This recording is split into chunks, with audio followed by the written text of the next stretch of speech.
Sembete, a town within the Oromia special zone of the Amhara region, is still reeling.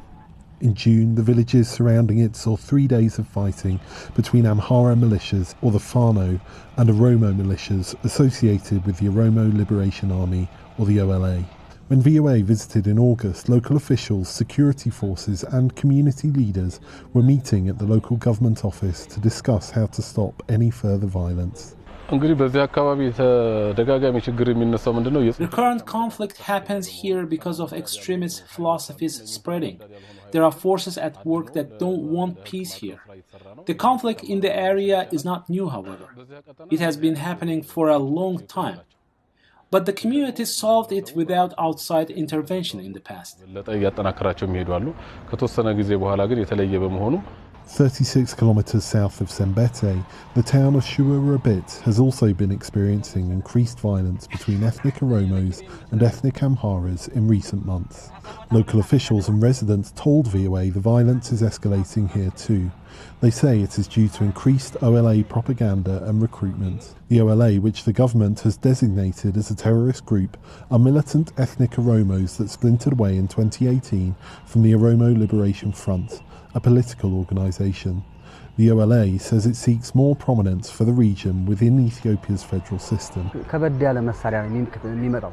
If one person on the ethnic Oromo side was killed in a dispute, one person from the ethnic Amhara side was killed in retaliation, and that was the end of it.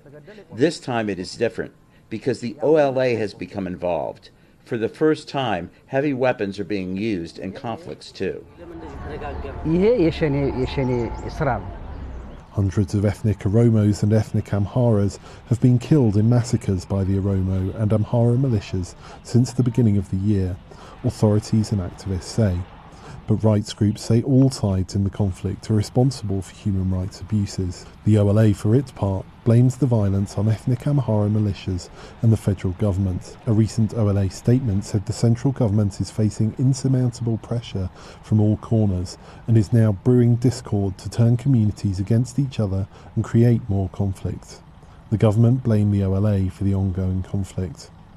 Analysts say the escalating conflict is another threat to the stability of the country and the region. David Del Conte is an independent consultant and an expert on Ethiopia. Whether the conflict continues in Oromia, the more chances you have to further destabilize the federal government and antagonize relationships between neighboring regional states. And that's bad for Ethiopia. That's bad for the region. And most certainly and foremost, it's really bad for the civilian population. Del Conte said the federal government's response to the conflict in Tigray threatens peace in the Oromia region. The response in Tigray includes a blockade that has stopped humanitarian aid, banking and telecommunications. The Oromo population is watching Tigray very closely and how the federal government and other regional states are comporting themselves in Tigray. This will directly affect the relationship that Oromia has with the federal government. Meanwhile, the violence in Shewa Robit has claimed its latest victim, the town's mayor. On September 1st, the mayor was killed by gunmen as he got out of his car to enter his home. The city's communication bureau told local news. It is unclear who carried out the assassination. Henry Wilkins for VOA News, Shewa Robit, Ethiopia.